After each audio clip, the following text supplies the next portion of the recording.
வணக்கம். நான் உங்கள் நண்பன் நீதி. இப்போ எதை பற்றி பார்க்க போகிறோன்னா, எல்லோரும் என்னடா இதே விஷயத்த சும்மா பேசிகிட்டு இருக்காங்க அப்படின்னு நினைக்காதீங்க. இது முக்கியமான தகவல். முக்கியமான தகவல்ன்றதை விட, ஒரு தலைவரை இழந்துட்டோம். அடுத்த தலைவர் வந்துட்டு இருக்கும்போது அவரையும் இழந்துடாதீங்க. டிவிகே வெர்சஸ் டிஎம்கே கரூர் பிரச்சனை போயிட்டுருக்கு. கரூர் பிரச்சனையில் முழுக்க இந்த பிரச்சனை ஆரம்பித்தது என்னவோ டிஎம்கேனால். இதில் விஜயே சினிமாவில் நடித்தவரையே சினிமா விட்டு விலகிட்டார். நம்ம தலைவர் மு.க. ஸ்டாலின் இருக்கார். உள்ளே சினிமா பாணியிலே உள்ளே வச்சு ஆளுங்களை வச்சு வெட்டுறது, உள்ளே ஆக்சிடென்ட் பண்ணுறது, அவர் இருக்கிற இடத்துல அவர் கெட்ட பேர் எப்படி வாங்கி கொடுக்கலான்னு நினைக்கிறது, அவர் கெட்ட பேர் வாங்கி கொடுக்கலான்னு நினைக்கிறதுக்கு போராடுறதுக்கு பதிலாக நீங்கள் நல்ல பேர் வாங்குறதுக்கு என்ன பண்ணலாம், மக்களுக்கு என்ன நல்லது பண்ணலாம், அவங்களுக்கு வேலை வாய்ப்பை எப்படி ஏற்படுத்தி கொடுக்கலாம், ஸ்கூலுக்கு எப்படி இப்போ ஸ்கூலே எடுத்துக்கிட்டால் இப்போ தனியார் ஸ்கூலுக்கு பதிலாக நீங்கள் ஒரு வேனை அரேஞ்ச் பண்ணலாம்.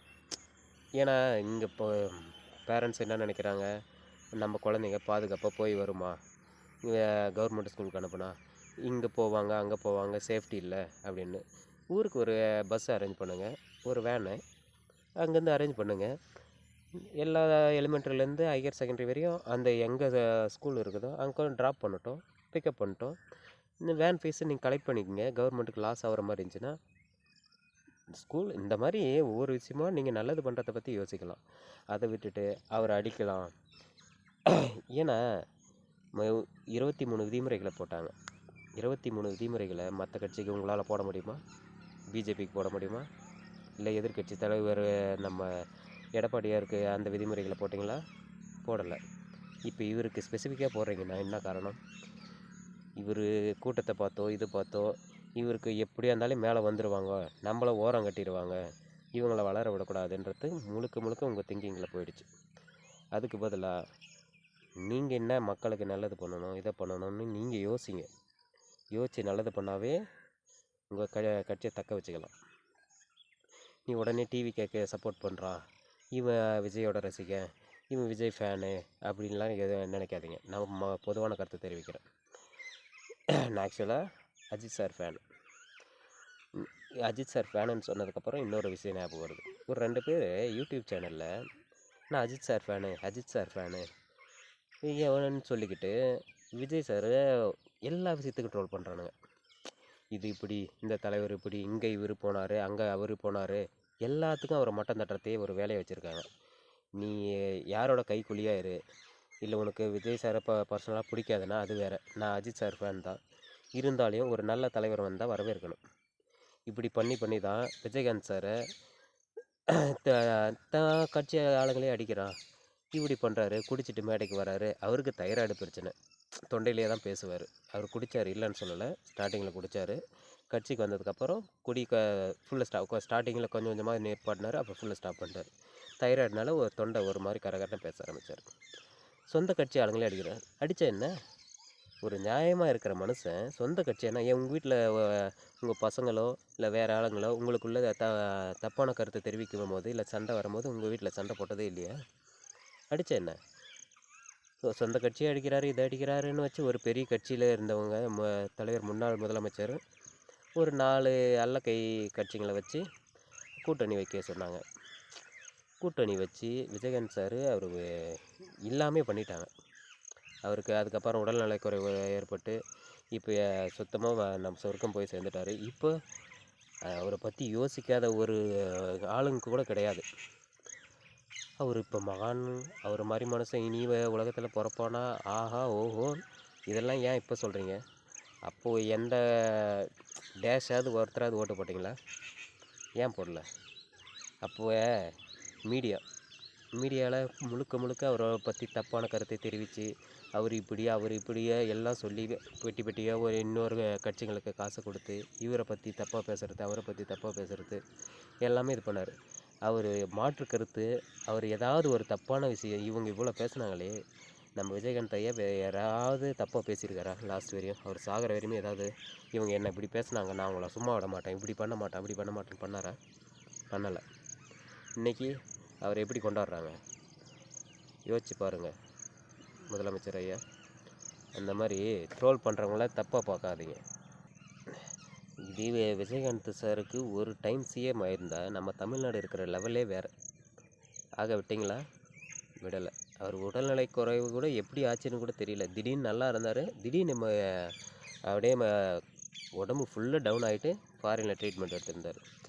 அது யாருனால சதினால் வந்துச்சோ இதனால் வந்துச்சோ அது போயிட்டு அவரும் சொர்க்கம் போயிட்டார். இப்போ ஏன் இதெல்லாம் சொல்ல வரேன்னா, அப்போ எப்படி விஜயகாந்த் சாரை சொல்லிட்டு இருந்தாங்களோ அதே மாதிரி இப்போ விஜயை ட்ரோல் பண்ண ஆரம்பிச்சிருக்காங்க. இவர் இப்படி அப்படி இப்படின்னு யாராக வேணால் இருக்கட்டுங்க, அவருக்கு ஒரு வாய்ப்பு கொடுங்களேன். வாய்ப்பு கொடுத்ததுக்கப்புறம் தப்பு பண்ணார்னா அப்போ நீங்கள் அதுக்கப்புறம் அந்த ஜென்மத்துக்கு அவருக்கு ஓட்டு போடாதீங்க, இது பண்ணாதீங்க. நீங்கள் நம்பிக்கையில்லா தீர்மானம் எடுங்க. நம்பிக்கையில்லா தீர்மானத்தை கொண்டு வந்ததுக்கப்புறம் அவர் ஒரு வருஷத்துலேயே அவர் ஆட்சி விட்டு தூக்கிறதுக்கு நிறைய வாய்ப்பு, நிறைய சான்சஸ் இருக்குது. அதெல்லாம் யாரும் பண்ண மாட்டேங்கிறீங்க. வராதுக்கு முன்னே இவர் இப்படி அவர் இது பண்ணணும். ஏன் அவருக்கு அரசியல் வந்து தான் சம்பாதிக்கணுமா? நான் என்ன சொல்கிறதுன்னு தெரியல. கரூர் பிரச்சனைகள் மாதிரி பல பிரச்சனைகளை தொடர்ந்து பண்ண வேணான்ட்டு தான் நம்ம ஆட்சியில் இருக்கிற எல்லா தொண்டர்களுக்கும், முதலமைச்சர்லேருந்து எதிர்க்கட்சி தலைவர்லேருந்து எல்லாருக்குமே சொல்கிறேன்.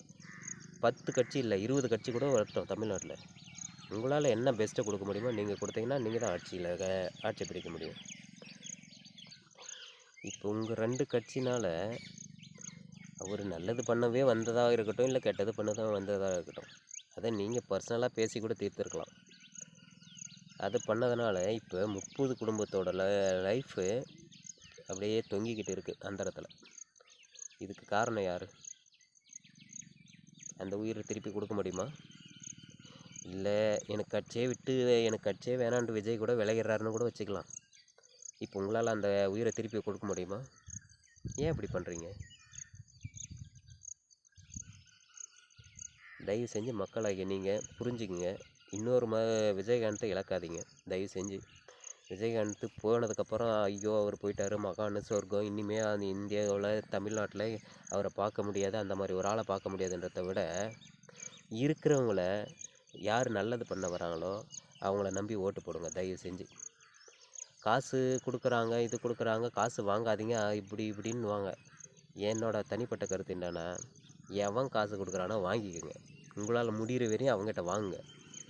எவன் நல்லவனோ அவனுக்கு பார்த்து ஓட்டு போடுங்க, சரிங்களா? ஏன்னா காசு அவன் பேக்கெட்லேருந்து ஒன்றும் எடுத்து கொடுக்குறதில்ல. உங்கள்கிட்ட இந்த சுரண்டனா பார்த்தீங்களா, அந்த சுரண்டன காசில் சும்மா இப்படி சுண்டி போடுற அளவு தான் உங்களுக்கு செலவு பண்ண போகிறோம். அதாவது பண்ணி தொலைட்டுமே.